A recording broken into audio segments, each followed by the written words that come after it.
Guys, welcome dito sa The Sun Tarot. Ang reading nito ay for collective for anyone who can resonate sa reading nito. This is a general reading, not a collective reading your energy at this time.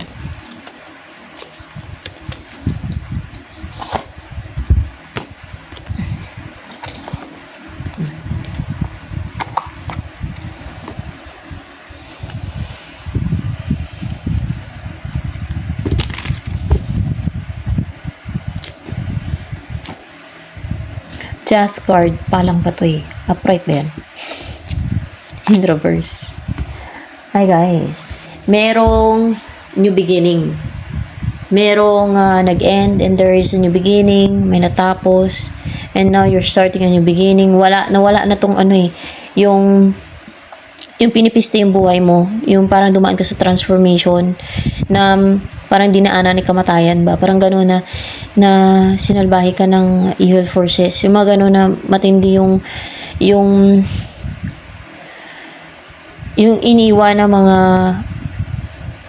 yung parang matindi yung sinalot sa buhay mo. Yung gano'n na talagang may mga nawala sa'yo. Parang gano'n ba? May mga sinalot, pinisti sa buhay mo o basta gano'n na parang dinaanan nga ni kamatayan, parang gano'n ba na may mga pinagdaanan kang grief, may mga losses no, na mga nawala sa iyo, yun talaga eh. Pero natapos na yun, nawala na yun. Ano pa ang energy mo ngayon? Queen of Pentacles in reverse. You feel unstable, no? Dahil kakatapos lang nito. Yung parang at least nawala na siya sa buhay mo. Yung mga sigalot, pisti, yung mga ganun ba? Yung mga pinisti nga yung buhay mo. Ganun. Dinaanan ng mga evil forces. In short, ganun. Dinaanan nga ng evil forces, sinaktan ka, hinarm, hindi lang yung katawan mo, hindi lang ikaw, pati kung ano yung meron ka, kabuhayan mo, o relationship mo, love life mo, lahat na siguro ng areas ng buhay mo. You feel unstable pa kasi, ayan, umaring separated ka sa person mo kasi in reverse to, or you feel ungrounded, unstable, pero at least nawala na maalam na, umalis na. Umalis na yung parang sino ba yun? Si kamatayan ba yung dumaan sa buhay mo? Si kamatayan? Si kamatayan. Si kamatayan. Pero hindi ka naman pinatay. Pinistay ka lang. Ayan. Mga evil forces yan siya, guys. Mga evil forces ba? Mga kagagawa ng mga witches yan. Kagagawa ng witches. Tingnan natin. Kagagawa ng witches. Wishes nila yan, ng mga witches. Saan? Kay kamatayan? Sa evil forces?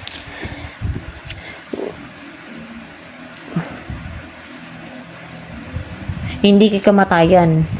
Kundi, wishes ng mga witches saan? Sa mga demonyo? Sa devils? Tingnan natin. Tingnan natin. Sa devils. Wishes ng mga witches sa devils. Pero umalis na din, wala na. Bakit? Bakit umalis na yung si kamatayan sa buhay mo? Yung mga evil forces? Yung mga, ano ba yan? Devil ba yan sila? Devil? Mga devil, guys. No? Nagtagumpay, napistihin ka. Kasi yun ang wish ng mga witches sa kanila eh. Pero yun nga, yung mga witches na yun, alam nyo na kung saan mapuntang kaluluwa nila. No? Ano yung yan yung situation mo ngayon, pero makaka-recover ka na niyan at makapag-umpisa ka na wala nang namimisti sa'yo, wala nang pisti sa buhay mo at sa katawan mo man, sa source of income mo. Ano pa? Bakit umalis na yan yung mga devil na sa buhay mo o yung devil o mga devil? Dahil may nagpuput ng effort, hard work para dipinsahan ka. Para dipinsahan ka at malakas to yung dumidipinsa sa'yo. Celestial being may dumidipinsa sa'yo? Hindi. Hindi celestial being. God ba ang dumidipinsa sa'yo? God. God ang dumidipinsa sa'yo. God. See? Talagang tuloy-tuloy ito. Hindi man todo effort or hard work yung ginagawa niya. Pero tuloy-tuloy ang depensa niya sa'yo.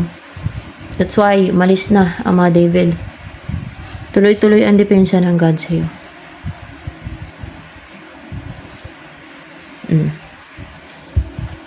At napaka-strong. Eh, syempre God yan eh.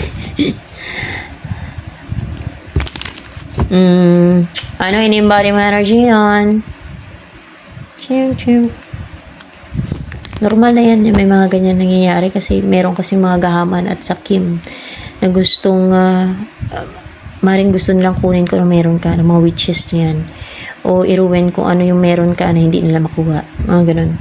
I-destroy ka na lang kasi nainggit sa'yo or insecure, ganun kadalasan yung reason ng mga yan eh. So ano pa, ano yung in-embody mo energy ngayon? Sage, oh. You're wise. Wise ka as sage. And madali mo na lang makita at maobserbahan yung mga hindi napapansin at hindi naobserbahan at hindi nakikita ng iba. Na mga differences, fake from real, mga ganun ba? Or true from false. O yung mga nagwe-wear ng false mask o kung ano pa. Nakaka-acquire ka ng wisdom, mga ganun, pati. And kasi sage nakaka-acquire ka ng wisdom yan. And nakapulot ka ng karunungan sa situation, sa paligid mo, sa kahit saan, kahit ano na iba hindi makakapulot ng karunungan, no? Ganon, kasi sage to. And you have a good judgment. Yan. Ano pa ang energy mo ngayon? Oh, ganun pa rin, wisdom. You're so wise. You're a wise person talaga. Acquire ka ng wisdom, nakagain ka ng wisdom. You're grounded, you're so grounded. And para kang may ilaw na kahit sa madilim, nakikita mo, nakaobserba ka, klaro sa'yo yung mga pangyayari, yung mga hidden, nakikita mo. Like, fake from real, makikita mo kung ano yung totoo from fake, no? Or kung manipulation from truth, ganon. Or lies from truth. Identify mo agad kung ano yung totoo kaysa sa peke, or kung ano yung, kung sino ang nagsisinungaling at kung sino ang nagsasabi ng totoo. Mga ganun yun eh. Because you acquire wisdom, you gain wisdom through your experiences and through the experiences of others, and using your observation. And ano pa ang energy mo yan? You're ready sa nakatakdang oras. Ano yan, nakatakdang oras ba yung ready ka na? Parang matured ka na. Hindi nakatakdang oras to. Basta ready ka na sa nakatadhanang oras. Magkaiba yung nakatakda sa nakatadhanang oras o panahon. Nakatadhanang oras to, guys. Hindi yan nakatakda. Ready ka na sa nakatadhanang oras or destiny. It's your destiny kasi nakatadhana eh. At may oras yun na mag-umpisa yung destiny mo na yun. Ano ba yung destiny mo? Yes, clarification, no? Ano yung destiny mo na yun? Kaya may nangatake sa'yo ng mga witches, mga ganyan. Kasi, ganun talaga po, may destiny ka. Yung evil forces, atakihin ka. Na mga evil forces niya, na mga evil.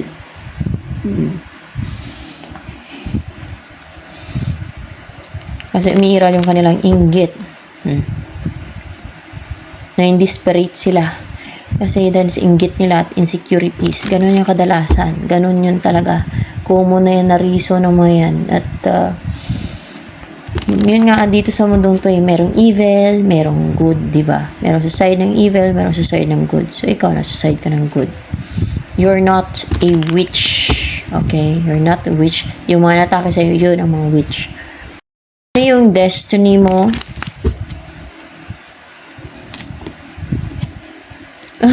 My gosh, guys. 6 of Cups. Ibig sabihin, nakadistin kayo ng mirror mo or twin flame mo. Yun na yung umpisahan mo. Magsasama kayo ng twin flame mo o mirror mo. You will be together. You will feel at home. Maging malapit ang loob ninyo sa isa't isa. Maging magaan ang loob ninyo sa isa't isa. Maging komportable kayo sa feeling ng isa't isa. Ganon. Basta you will be together. Magkaroon ng harmony sa inyo, maging harmonious yung connection nyo, relationship nyo, basta gano'n, magkakaroon ng harmony and balance, and spark yung love, parang gano'n, you will feel pure love, you will be in love sa isa't isa, gano'n. Ano tong umpisahan mo na destiny mo sa nakatadhanang oras? Healing. Yung mamuhay ka na hindi ka na-stress. Instead, nahihil ka, na-rejuvenate ka. You feel relaxed, you feel healed. Ano yan? Mahihil ka sa piling ng nakatadhana, ng naka-destin sa'yo na yan, na person. Yes, mahihil ka sa piling ng person na yan na naka-destin sa'yo o nakatadhana, no? Ayan. Hindi nakatakda, kundi nakatadhana. Ayan na. Kinarify ko na yan eh. Iba kasi yung nakatakda, guys eh. Dati, akala ko same lang yan. Nakatadhana sa nakatakda. Pero magkaiba talaga siya, guys. Search nyo sa Google. Nung sinearch ko, ay, iba. Sabi ko, English lang nakatakda yun, nakaset. No? Set. At appointed. At, basta ganun, nakaset. Yan naman yung nakatadhana ay destiny sa English. Basta, search nyo na lang. Ano pa yung o maybe manggagamot ka. Ano to nakadestin sa'yo, manggagamot ka din ba? Kasi marang healing, manggagamot ka.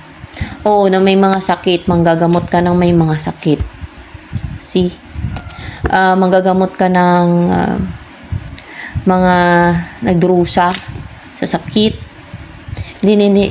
Basta yung may mga sakit, yung may mga illnesses. Yes. Yung may mga illnesses, yung may mga sakit. Basta yung may mga sakit, ganun. Yung manahirapan sa sakit nila, yun ang i-heal mo. See? Oh. Yan din ang gagawin mo sa oras na umpisahan mo na tong nakatadhanang oras na to. Ayan, umpisahan mo. Manggagamot ka. Maging parang healer ka ba? No? You will do healing. Kung i-heal mo yung iba, yung mga nahirapan sa sakit nila, may mga sakit. Ganun. Or else, yung mga pinapahirapan ng mga evil forces. Yan. I-heal mo sila. Tatanggalin mo yung mga nang harm sa kanila ng mga spirits, demons. Ganun ba yon? Pwedeng ganun. Na, siyempre, pag i-heal mo, tatanggalin yung mga evil, mga demons or mga elemento, mga ganyan ba, na nang-harm sa kanila. Basta ganun. If you want lang, siguro naman yan. Baka optional naman yan. Or else, mag-heal ka. Kasama nitong, parang you feel healed, relaxed, comfortable, calm, comfortable, wala kang problema, nag-heal pa ka.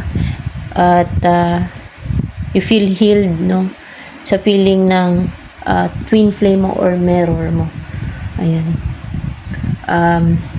magiging komportable yung buhay mo kasama siya. See? Three of Wands. Magiging komportable ang buhay mo. Parang malapit kayo sa nature. Parang marelax ka talaga. Parang you will feel united and connected sa nature. Yan. Or maybe you'll spend time together sa nature, no? Na ma-enjoy niyo yung buhay nyo na magkasama kayong dalawa. Yung manguha kayo ng mushrooms, fruits, o yung upo kayo sa ilalim ng puno. Ang ganda kayo ng place dito, guys. So, ayan o. Para bang sa ibang bansa. Actually, dito sa atin, mga ganyang places. Yun nga lang, hindi ganun ka. Yung parang malamig na lugar. Parang malamig itong lugar na to. Ang ganda. Parang hindi ganong mainit. So cool yung place. Ganon.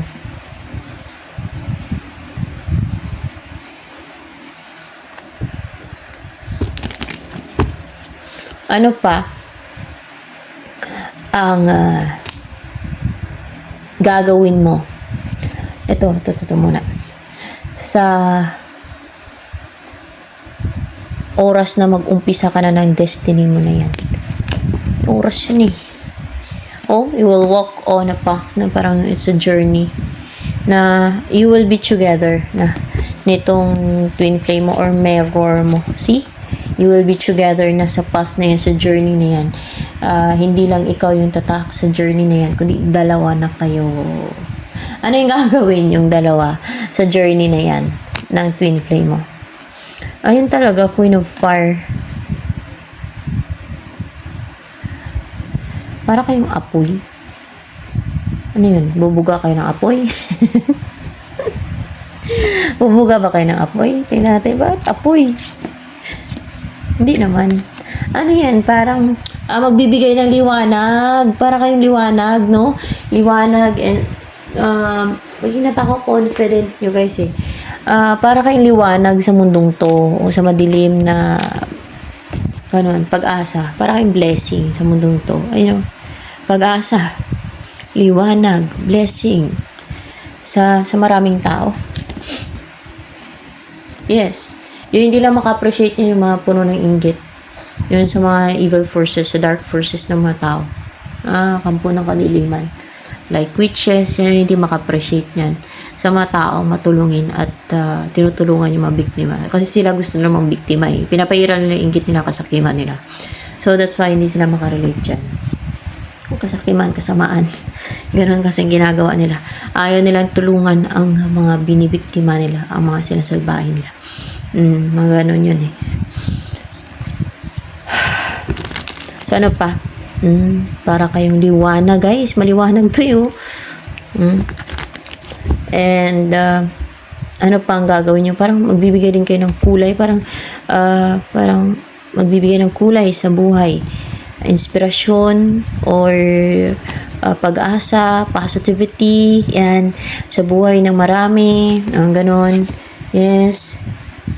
And also, mukhang may tuturo kayo ng mga natutunan ninyo, ikaw, lalo na ikaw at wise ka, may maituturo ka, no, sa mga tao, kung ano yung mga nalaman mo, kung ano yung mga natutunan mo, yung karunungan mo, yung wisdom mo, ituturo mo yan siya sa mga tao. So, see,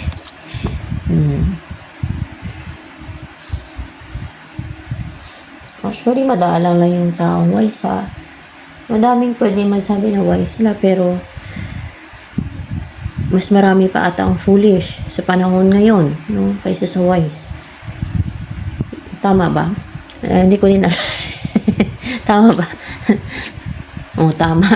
Tama daw, guys. Based lang sa ano, parang naobserbahan ko lang eh. Parang naobserbahan ko lang, parang madaming foolish kaysa sa wise. Parang madalang ata yung wise eh.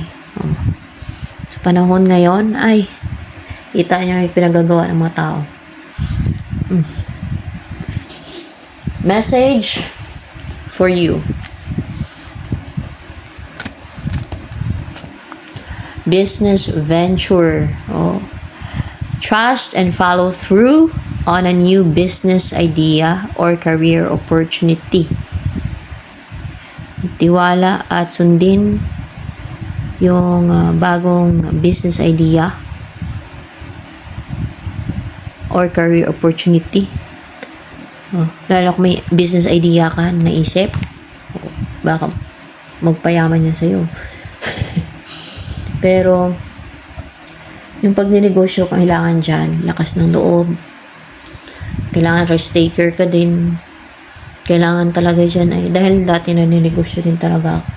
Hustler ako sa negosyo dati, pero maliliit lang naman. Kaso lang ganun talaga, may transition kasi buhay ng tao. Kailangan talaga dyan malakas yung loob mo, kasi business is risk nga naman di ba? Minsan volatile pa. Pero kung depende naman sa iyo yan kung ano yung papasukin mo negosyo, yung siguraduhan. Ganun. Depende naman sa iyo yan kung ano yung, ang daming klase ng negosyo.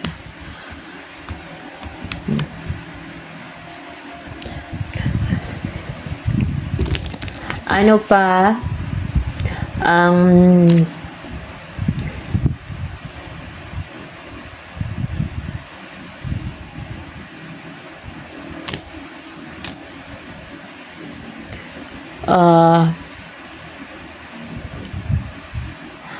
tungkol dito sa destiny mo, anong gagawin mo pag nag-umpisa na tong destiny mo, yung nakatadhaan ng oras.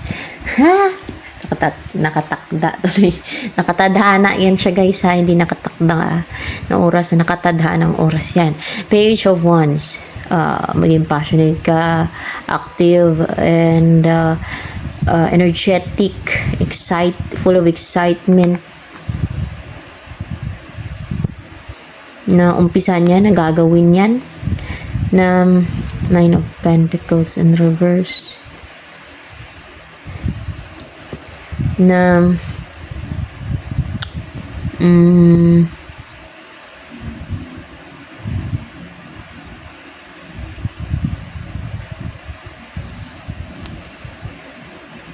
hindi ka na manatili sa place mo. May active yung buhay mo Hindi ka na yung parang stable na manatili sa isang place, sa isang lugar. Hindi. At hindi ka na yung yung mag-isa. Yung nag-iisa ka. Yung walang partner o yung komportable ka na hindi ka na komportable na walang kasama sa buhay o walang partner sa journey mo, kasi masasanay ka na din na magkakaroon ka ng partner sa journey mo na yan. Makakasama mo na yung twin flame mo dyan sa journey mo na yan. Hindi ka na nag-iisa, hindi ka na solo. O hindi ka na single, kung single ka ngayon, Hindi ka na yung mag-isa. Ganon. Kasi magkakaroon ka na nga ng partner kasama sa journey mo na yan, yung twin flame mo or mirror mo. Ayan. And maging napaka-active ng buhay mo, and energetic, full of excitement, kasi hindi lang ikaw dalawa na kayo kung ano yung maisipan ng isa na gagawin, exciting, adventure, or kung ano man yan, ay pareho kayong dalawang masaya kayo, ma-enjoy nyo. Na talagang matutuwa kayo, full of excitement or adventure man. Kunwari may isipan ninyo mamasyal sa ilog, sa tabi ng ilog, mag-picnic, mga ganun, or kaya ay manguha ng mga seashells, mga ganyan, or kung ano man yung gagawin ninyo na so interesting, exciting, and yung positive kayo, na energetic kayo, active kayo, alam nyo, masaya kayo. Ganun ang mga tao, masayain, mga active, energetic. Hindi nila nililimitahan yung energy nila, na gamitin. Yung, alam nyo, parang mga hyper. Ano yan, maging hyper kayong dalawa? Pag magkasama kayong dalawa, hyper kayo? Hyper nga kayong dalawa pag magkasama kayo. Page of Wands. See? Pero kayong dalawa siguro na adventurous, driven by excitement, energetic, active, mga ganun ba? Mga hyper ba? So, ayan. Ang saya niyan, pagka ganyan, no? Pero kayong dalawa ng active, energetic. Tuwang-tuwa, siguro kayong dalawa. So, ano pa? Ang santo utak yung dalawa. Nagaganyan. Twin flame mo yan eh. Ano pa? Ang umpisahan mo? Ano ba yung magiging buhay mo? No? Ito na lang. Ano yung magiging buhay mo pagkasama mo na yung nakatadhaan ng person na yan sa'yo? Let's see. Lady, maging respectable ka naman. Narespetuhin ka kasi para ba mataas yung status mo ba sa lipunan ba? Lady, para ba noble yan eh, yung lady eh. Tapos, ano pa, yung magiging buhay mo, pagkasama mo na yung twin flame mo, maging komportable ka, relax, calm, attach kayo sa isa't isa, alam niyo, emotional kayo pagdating sa isa't isa, sensitive yung feelings kasi water to eh. And, you feel relaxed, calm, no? Parang sa tubig, di ba? You feel relaxed, calm, no? Kasi tubig, para bang yung,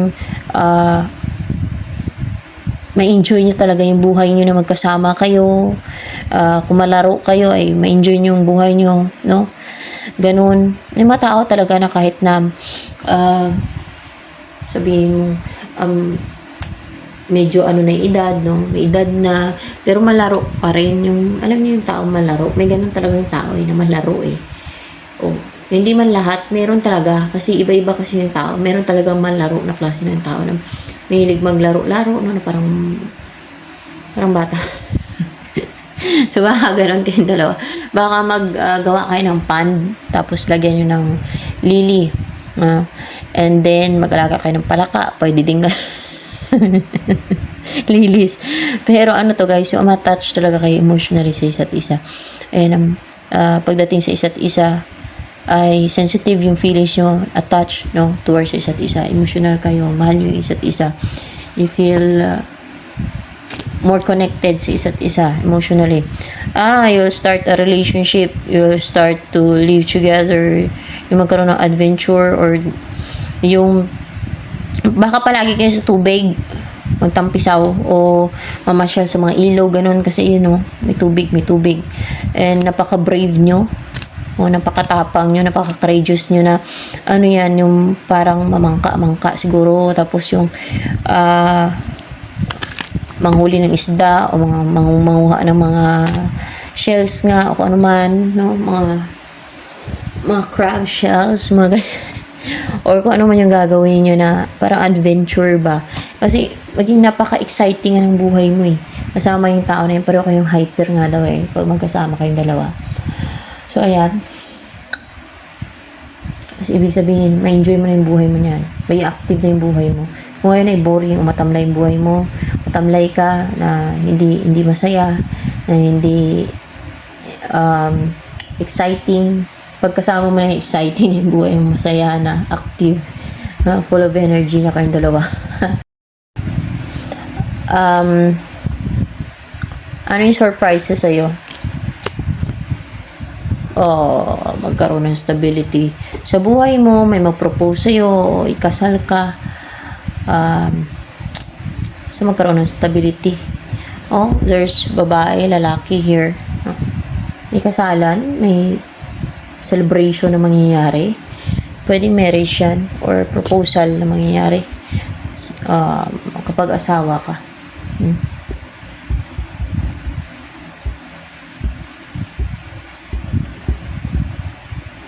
Paninindigan ka ng twin flame mo na yan.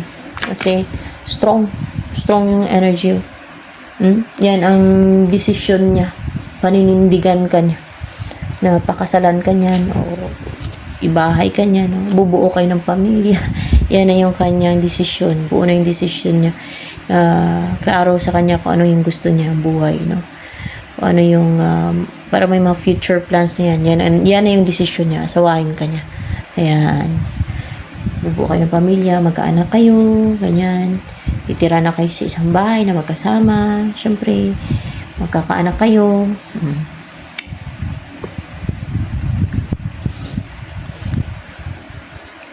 Alangan magtinginan lang kayo. Charot. Lalo na kung sa isang bahay lang kayo. At mag-partner naman kayo, di ba? So, yan. Siyempre, maglabing-labing ganyan. So, ano ba?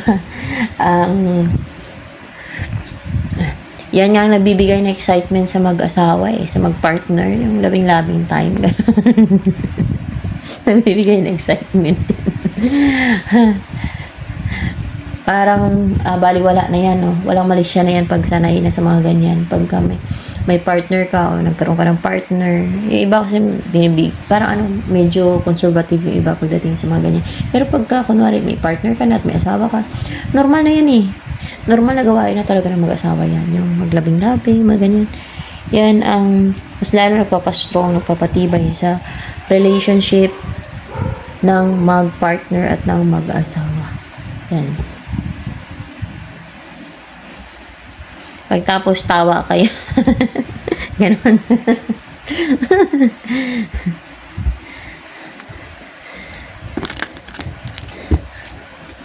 Ang saya-saya. So, ano pa? Ang